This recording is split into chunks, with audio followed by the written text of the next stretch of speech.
네, 여러분 영상을 계속 찍고 있습니다. 그래서 이번 시간에는 여러분들한테 뭘 알려드릴 거냐면요, 우리 레드필에서 아주 중요한 개념이고 제가 몇 번 언급을 했습니다만 이것을 따로 다뤄도 될 정도로 굉장히 핵심인 부분이어가지고, 또는 여러분이 롤러 타마시의 영상을 볼 때 이런 표현이 종종 나오므로 여러분이 알아두시면 좋을 것 같아가지고 오늘 한번 준비를 했습니다. 그래서 오늘의 주제는 하이퍼 에이전시와 하이퍼 에이전시입니다. 다시 한번 얘기할게요. 하이퍼, 그러니까 한국어로 이제 병음을 하자면은 하이퍼 에이전시, 그 다음에 하이포 에이전시입니다. PRPO 이 차이가 있습니다.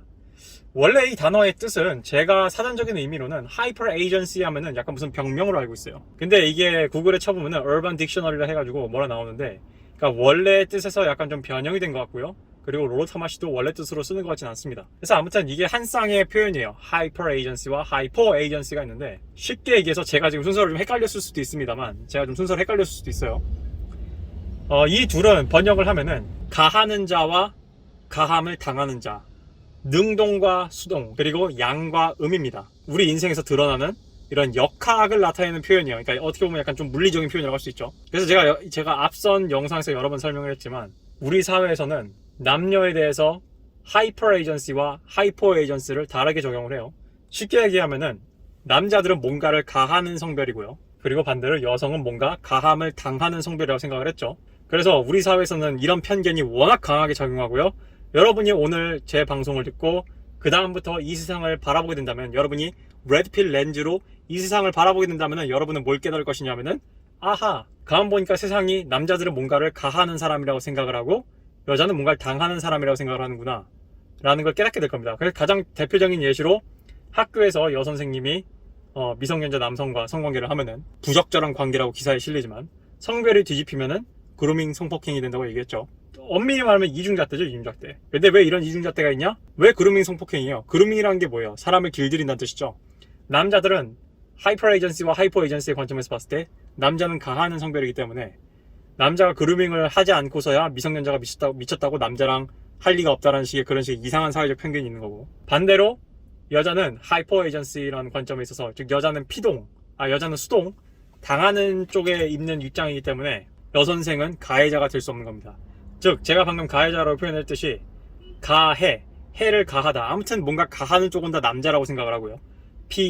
해를 입다, 피는 받는 쪽이에요. 그래서 피고소인 이런 표현 쓰잖아요.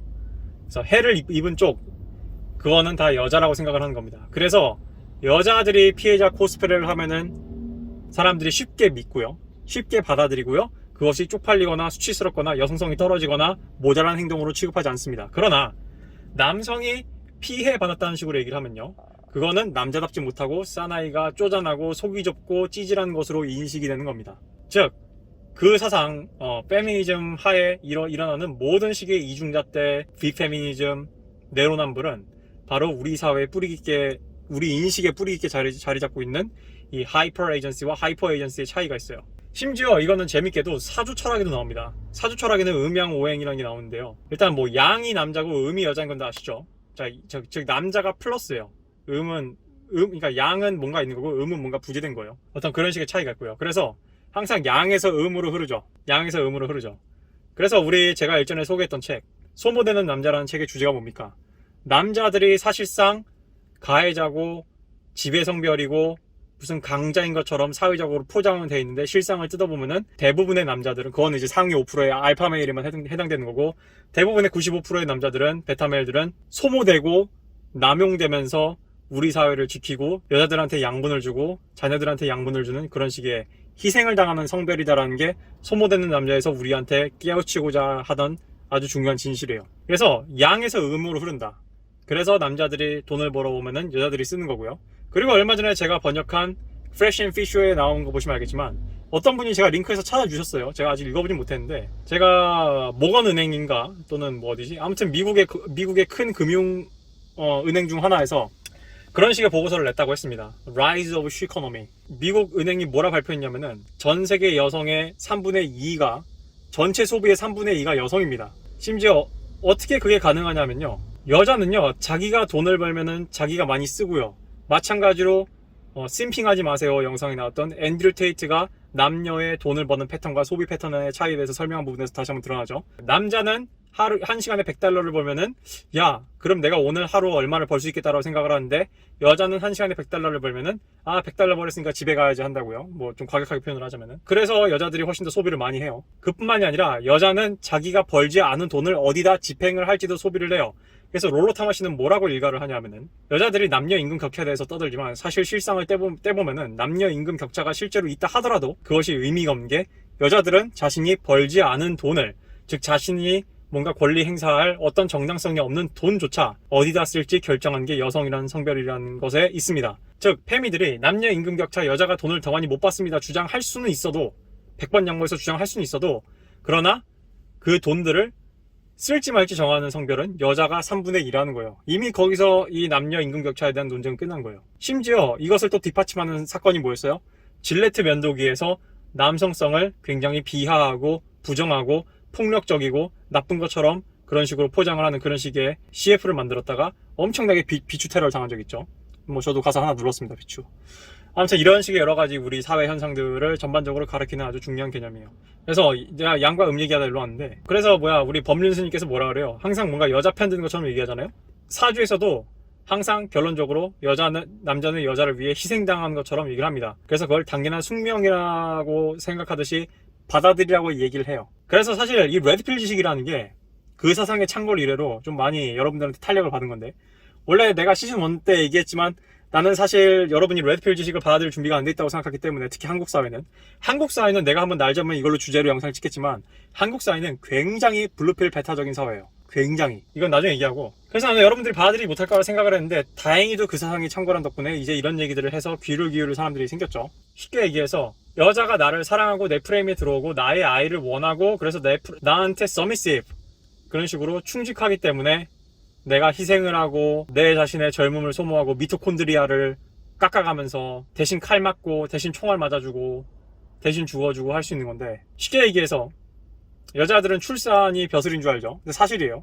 근데 재밌는 건 이제 출산율이 바닥을 치고 있다는 얘기고, 거꾸로 얘기하면은 모태솔로인 남자들이 한국도 늘어나고 있을 거고, 여러분들은 더 이상 남자로서 누리는 것들을 누리지 못하고 남자로서 누려야 할 섹스 라이프를 누리지 못한다면은 솔직히 여러분들이 소모될 이유가 없습니다 이제. 그래서 10년 전과 지금 10년 후에 이렇게 문화적인 차이가 있는 건데, 내가 얘기했죠. 내가 대학교 1학년 때 20살 초반에는 여자도 군대 가야 됩니다 라고 얘기하면요, 이게 또라이였어요. 근데 지금 사회는 아니죠. 이런 일들이 벌어진 게 다 이런 식의 맥락과 연결이 되어 있는 겁니다. 그래서 또 사주에서 뭐라 그러냐면은, 남자에게 있어서 여자 마누라 자리는 남자가 극을 하는 자리예요.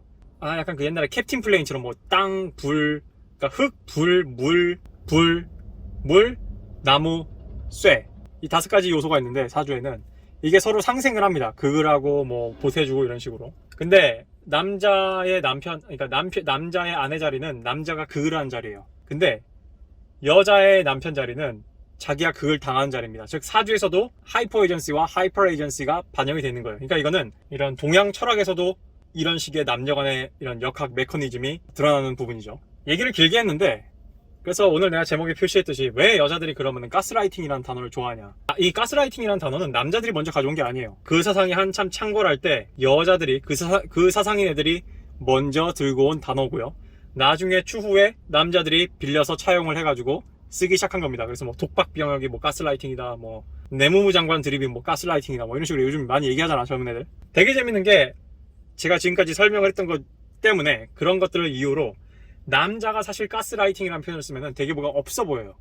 왜냐하면은 가스라이팅을 당한다는 거는 남자가 수동적이라는 얘기고, 남자가 연약하다는 얘기고, 남자가 뭔가를 가하는 게 아니라 당했다는 얘기고, 전반적으로 좋지 않아. 그래서 심지어 가스라이팅을 잘 당하는 남자 하면은 딱 떠올려봐도, 내가 장담컨대 여자들이 그런 이미지를 떠올리면은 분명 섹시하지 않고 끌리지 않고 남자답지 않은 남자 이미지를 떠올릴 거예요. 근데 여러분이 가스라이팅을 당하는 여자라고 하면은 그런 게 있나요? 그 여자는 여성성이 떨어지고 매력이 없고 섹시하지 않을 거야, 이런 생각하나요? 아니죠. 무슨 생각을 해요? 반사적으로? 내가 백마탄 왕자가 돼서 구해줘야겠어, 내가 구출해줘야겠어. 그래서 여러분들이 이런 궁금증을 가졌을 거예요. 왜 이렇게 여자들은 가스라이팅 타령을 하고 왜 이렇게 피해자 코스프레를 하냐. 왜냐하면은 제가 항상 얘기했던 자존심 페미니즘 때문입니다. 즉 여자들은 피해자 코스프레를 하는 이유, 즉 여자들이 가스라이팅이라는 단어를 좋아하는 이유는 이 하이퍼 에이전시와 하이퍼 에이전시 때문인데, 여자들이 이런 식의 전략을 쓰는 이유는 이게 본인의 권리와 권력은 다 늘어놓고 책임을 회피하기가 아주 좋은 거예요. 왜냐하면은 여러분, 우리 지구상에서 책임을 면제받는 존재가 누구죠? 어린아이죠. 어린아이의 특징이 뭡니까? 책임이 없죠. 왜 책임이 없습니까? 어린아이는 약자이기 때문이죠. 그렇습니다. 우리 사회는 어떤 사람이 지독히 약자거나, 그래서 심신미약은 감형을 받지 않아요. 지독히 약자거나 뭔가 지독히 불쌍한 위치에 있거나 하는 사람들한테 책임을 잘 요구하지 않습니다. 이건 동서양을 막론하고요. 그렇기 때문에 여러분들이 가진 의문, 특히 베트남들이 가지는 의문이 뭐냐면은, 여러분, 제가 시즌1 영상에서 남사친의 종류에 대해서 기대롭게라고 얘기했죠. 여러분이 홀로 짝사랑하는 여사친이 남친이랑 나쁜 남자한테 호되게 대여가지고 여러분들한테 술 한잔 하다 해가지고 나오면은, 물론 여러분과 섹스할 일은 없지만, 그러면서 기대롭게 대줘가지고 그런 막 말 같지도 않은 소리들, 뭐 그 나쁜 남자 새끼가 얼마나 나쁜 놈인지 막 들어주고 술 먹으면서, 아이고 그 자식이 나쁜 놈이네 하면서, 그게 마치 지 몸값이라도 올려준 것 마냥 착각을 하면서 절대 안 올라가요, 절대. 여자는 자기가 알파메일이라고 생각하는 알파한테 가가지고 다른 남자 얘기 안 합니다. 아무튼 그래가지고 내가 뭐 걔가 나쁜 놈이네, 뭐 쓰레기였네, 블라블라 하잖아요. 왜 여자들은 알파메일을 좋아하면서 알파메일을 쓰레기로 만드냐? 이것도 마찬가지로 가스라이팅 거리는 그런 가스라이팅 무쇠짓이랑 똑같은 거예요. 바로 여자들한테 하이퍼 에이전시가 있는 거고, 다시 얘기해서 피해자 코스프레를 하는 성향이 있는 거고. 왜냐하면은 여자들은 절대로 자기 입으로, 나는 내가 상처받을 것도 알았고 내가 어리석은 것도 머리로는 어리석은 걸 알았지만 그래도 몸이 동해가지고 나쁜 남자 알파메일이랑 뒹굴어가지고 내가 이렇게 상처받았어 라고 인정을 못하거든. 그게 자존심 페미니즘이야. 즉 자기가 그런 식의 감정에 휘둘리고 본능에 휘둘리고 동물적인 끌림에 휘둘려가지고 누가 상식적으로 봐도 이성적으로 봐도 나쁜 남자인 그런 남자한테 놀아났다는 거를 사회적으로 인정하고 싶지 않은 거예요. 왜냐하면은 생각해봐. 여자들이 대놓고, 야 내가 좀 문란한 여자여가지고, 내가 되게 동물적인 여자여가지고 나는 알파메일의 종속이 돼버렸어. 그래서 알파메일한테 놀아나가지고 버려졌다. 헤헤 나 참 바보다. 이러면은 누가 그 여자를 동정하겠냐고.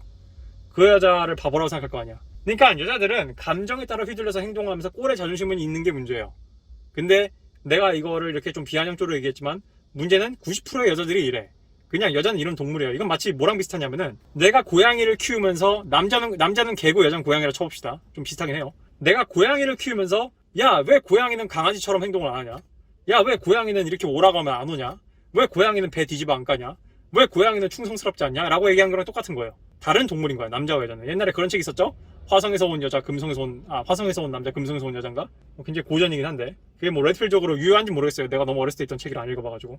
근데 아무튼 간에, 그래서 여자들은 왜 가스라이팅이라는 단어를 좋아하냐? 자신을 피해자로 만들어야 유리한 게 많기 때문이에요. 자신을 피해자로 만들어야 책임에서 벗어나고, 피해자로 만들어야 자신을 어리석고 멍청하고 모질이 팔푼이 철푼이 그런 철없는 여자로 만드는 그런 식의 사회적 인식에서 해방돼가지고, 그래서 알파메일을 나쁜 새끼, 전남친을 나쁜 새끼 하다가 지나가다가 눈이라도 마주치면 다시 동하고, 그러다 술 한잔 먹고 또 한번 자고, 이런 식의 어리석은 행동들을 반복을 하는 것입니다. 드디어 좀 의문이 풀렸습니까? 우리 베타메일 프렌즈, 우리 친애하는 베타메일 남성 전우들. 그래서 내가 오늘 한 거는 여러분들한테 레드필 렌즈를 제공해 준 거예요. 레드필 렌즈. 여러분이 이 하이퍼 에이전시와 하이퍼 에이전시라는 개념을, 여러분이 렌즈를 장착을 해서 그 다음부터 그 레드필 렌즈로 여러분이 세상을 보면은 더 이상 여자들의 기만에 속아 넘어가지 않을 확률이 높고요. 이런 사회의 이중잣대적인 구조가 여러분 눈에 보일 거고요. 그래서 여러분이 사회의 이런 편견을 한순간에 바꿀 수는 없겠지만, 여러분이 개인적인 삶에서 여자를 판단하고 여자를 고르고 여자와의 어떤 말과 신호를 해석하는 데 있어서 틀림이 없을 것입니다. 그래서 제가 이런 것에 도움을 주기 위해서 오늘 하이퍼 에이전시와 하이퍼 에이전시에 대해서 한번 길게 설명을 해봤습니다. 그래서 오늘 제 영상이 도움이 됐으면 좋겠습니다.